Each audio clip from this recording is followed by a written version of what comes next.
પતિનું અવસાન થયું ત્યારે જમુનાની ઉંમર 25 વર્ષની. બે કાંઠે વહેતી ચોમાસાની નદી જેવી જમુના રાતોરાત ગંગા જેવી બની ગઈ. ગંગા સ્વરૂપ જમુના. હવે એની જિંદગીનું એકમાત્ર કેન્દ્ર 7 વર્ષનો દીકરો વિશુ જ રહ્યો. સ્વર્ગસ્થ પતિ શિક્ષક હતો એટલે એને નામ પાડેલું વિશ્વ, પણ ગામ આખાએ વિશ્વમાંથી વિશુ અને પછી વિશિયો કરી નાખેલું. આ વિશિયો 20 વર્ષનો થયો ત્યાં સુધીમાં જમના ડોશી બની ગઈ. સાવ અકાળે જ એની કાયા લથડી ગઈ. આવકના એક પણ મજબૂત આધાર બિંદુ વગર ગામડા ગામની જુવાન વિધવા શી રીતે પોતાનું અને પુત્રનું પેટ ભરી શકે, એને મોટો કરી શકે અને ભણાવી ગણાવીને દીકરાને ગ્રેજ્યુએટ કરી શકે, એ સમજવાની વાત છે. અને એના કરતા વધુ તો સહેવાની વાત છે.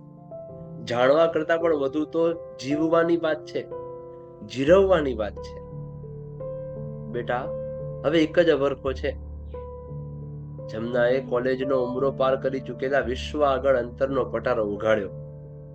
તારા માટે સારા ઘરની કન્યા શોધી કાઢવાની. મારા જીવતે જીવ ઘરમાં બહુ આવી જાય એટલે હું સુખેથી મરી શકું. માં, મને કોણ છોકરી આપવાનું હતું? આપણા ઘરની હાલત તો જરા જો. પહેલા હું નોકરીએ લાગુ, પાસે બે પૈસા જમા થાય, ઘરને જરાક સરખું કરીએ, પછી મારા લગ્ન માટે તું પ્રયત્ન કરજે.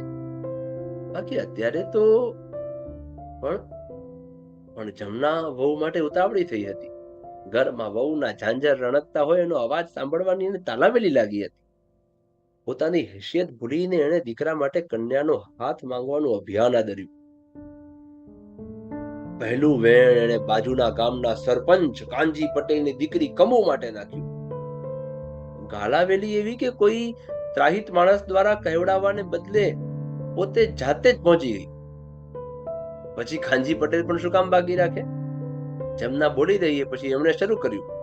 જમના, મારા 2-3 સવાલના જવાબ આપીશ?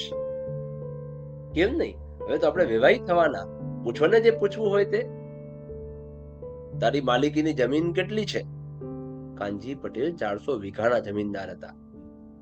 5 વીઘા. શું આવે છે તારા ખેતરમાં? જમનાએ જવાબ ના આપ્યો, નીચું જોઈ ગઈ. વિધવાના ખેતરમાં ગરીબીનું બિયારણ અને મજબૂરીનું ખાતર હોય પછી પાક પણ ભૂખમરાનો જ ઉતરતો હોય ને. સારું, બીજો સવાલ સાંભળતી જા. કાનજીએ હુક્કો ગગડાવ્યો. ઘર કેવડું છે? ઢોર ઢાખર, દાગીના, રોકડ રકમ? સવાલ અઘરો હતો અને પેટા સવાલો અકળાવનારા હતા. હવે છેલ્લો સવાલ. તું કયા મોઢે તારા દુકાળિયા ઘર માટે અને બેકાર દીકરા માટે મારી દીકરીનો હાથ માંગવા નીકળી છો? કઈ શરમ બરમ જેવું છે કે પછી?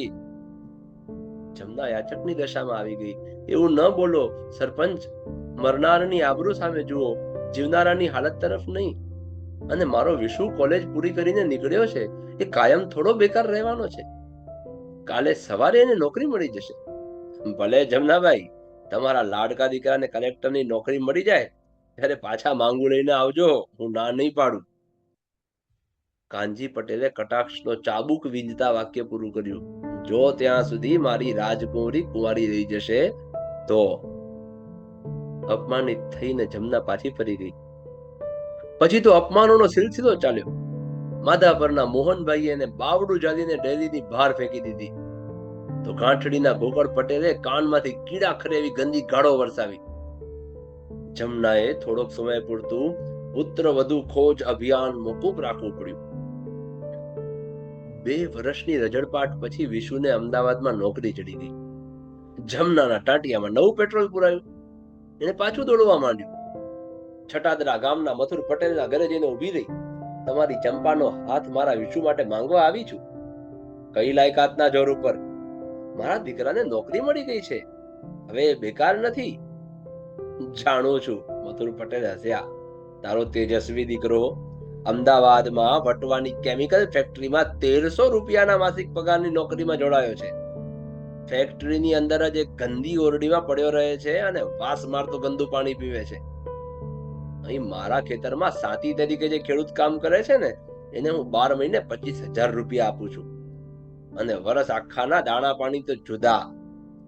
તારા મજૂર જેવા દીકરા માટે પટેલની દીકરી શોધવા નીકળી છે, તે શરમ નથી આવતી? અપમાનોના બમ્પ સહીને જમનાની ગાડી ક્રમશઃ ધીમી પડતી ગઈ. બીજા 3 વર્ષ નીકળી ગયા. વિશુનો પગાર હવે 3000 સુધી પહોંચ્યો હતો, પણ એની ઉંમર પણ વધતી જતી હતી. જમનાએ પરિસ્થિતિ સાથે સમાધાન સ્વીકારી લીધું. સારા ઘરની સુકન્યાઓ માટેની આશા છોડી દીધી. ગરીબ ઘરની સંસ્કારી છોકરી મેળવવાના પ્રયત્નો શરૂ કર્યા. પણ ત્યાંથી તો વળી નવું જ લોજિક જાણવા મળ્યું. અમે તો ગરીબ છીએ, પણ અમારી દીકરીનો શો વાંક? અપ્સરા જેવી દીકરી માટે અમારે તો પૈસાદાર સાસરું જ શોધવું છે. તમારા જેવા ભૂખડી બારસના ઘરમાં અમારી લક્ષ્મી જેવી છોડીને? અપમાનોનો વધુ એક હુમલો. બીજા 3 વર્ષ નીકળી ગયા. વિશુનો પગાર 5000 થઈ ગયો. નબળા ઘરની સામાન્ય દેખાવની કન્યા માટે આટલું કમાતો વર ખોટો ન ગણાય. જમનાએ એક એડી ઉપર ચાલવાનો આરંભ કર્યો. એનું નવું સૂત્ર હતું, નબળું ઘર, નબળી કન્યા. પણ હવે વિશુની ઉંમર આડે આવીને ઊભી રહી. તમારો દીકરો તો ઢાંઢો થઈ ગયો કહેવાય. એક ભૂખે મરતા બાપે જમનાનો ઉજળો લીધો. બીજવર જેવડો લાગે છે તમારો છોકરો. અમારી કાચની પુતળી જેવી કન્યા માટે વાત લઈને આવતા શરમ નથી આવતી? જમનાને વાત લાવતા તો શરમ નહોતી આવી, પણ વાત સાંભળીને ખરેખર શરમ આવી. વિશુની ઉંમર સાચી જ દેખાઈ રહી હતી. 28 તો પૂરા થયા હતા, પણ મહેનતનું કામ અને અપૂરતા ખોરાકને કારણે 35 નો હોય એવો દેખાતો હતો. બીજવર જેવો જ લાગે. બીજા 3 વર્ષ પસાર થઈ ગયા. પછી જમનાને બ્રહ્મજ્ઞાન લાદ્યું. શા માટે બીજવર જેવા દેખાતા દીકરાનું માંગવું કોઈ રાંડેલી માંડેલી કે છાંડેલીના ઘરે જ ના નાખવું? આડ વિધવા કે ત્યક્તા હોય તો કદાચ હા પણ પાડી દે. સવાલ તો છેટલે રોટલા ગળવાનો જ છે ને. તનથી કંટાઈ ગયેલી અને મનથી કંટાળી ગયેલી જમના આખરી સમાધાન સાથે દીકરાની વહુ શોધવા નીકળી પડી. પૂરા 15 ઘર ફરી વળી અને હાસી મજાક અને તિરસ્કારના 15 પોટલા સાથે પાછી ફરી. થાકી હારીને એના ઝૂંપડા જેવા ઘરમાં આવી ને ઓસરીમાં જ ફસડાઈ પડી. હે ભગવાન, મેં કયો ગુનો કર્યો છે કે આવી આકરી સજા આપે છે? મારો દીકરો સાવ વાંઢો રહી જશે. મારા ઘરનો વંશ વારસદાર વગર જ છે. ત્યાં જ ગાડીના એન્જિનની ગરગરાટી સંભળાણી. પહેલા દૂરથી, પછી સાવ નજીકમાં એક જીપ જમનાના ઘર પાસે આવીને ઊભી રહી. મિસ્ટર વિશ્વનાથ રમણભાઈ પટેલનું ઘર આ જ છે ને? વિશુનું ને? હા, વિશુ મારા જ દીકરાનું નામ છે. આ એનું જ ઘર છે. શું થયું છે મારા વિષયાને? શહેરની જીપ અને શહેરના માણસોને જોઈને જમના બેબાકડી બની ગઈ. પેલો અધિકારી જેવો દેખાતો માણસ નીચે ઉતર્યો અને હસીને બોલ્યો, તમારા દીકરાને કશું નથી થયું માજી. જે કંઈ થયું છે ને એ તમારા ખેતરને થયું છે. ભગવાને તમારા માથે મહેર કરી દીધી. અમે ઓએનજીસી માંથી આવીએ છીએ. છેલ્લા 10 વર્ષથી આ વિસ્તારમાં અમે તેલની ખોજ કરતા હતા. આખરે અમને સફળતા મળી છે.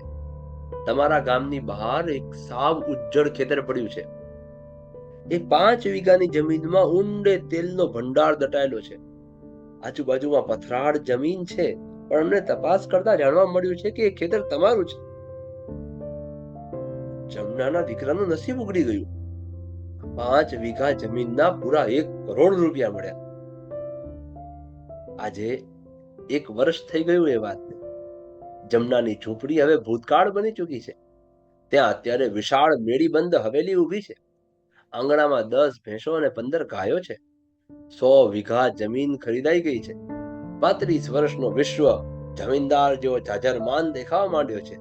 25 નો તો માંડ લાગે. અને માંગા? આસપાસના 50 ગામોના સુખી પટેલો એમની 17 વર્ષની પદમણી જેવી કન્યાઓ આ લાયક મૂર્તિઓ જોડે પરણાવવા માટે લાઈન લગાવીને ઊભા છે. એમાં મોટા ભાગના જૂના અને જાણીતા મહાનુભાવો પણ છે. જમના કોઈનું અપમાન નથી કરતી, પણ વિશુ માટે આ બધી અપ્સરાઓમાંથી કઈ વધારે શોભશે એ નક્કી કરવા માટે સમય તો અવશ્ય લઈ રહી છે. તમને આ વાર્તા કેવી લાગી? ખરેખર સમાજની પરિસ્થિતિ આમાં દર્શાવાઈ છે. આ વાર્તા અને આવી અનેક વાર્તાઓ સાંભળવા માટે અમારી ચેનલને સબસ્ક્રાઇબ જરૂર કરો અને હા, વિડીયોને લાઈક પણ જરૂર કરો. ધન્યવાદ. જય શ્રી કૃષ્ણ.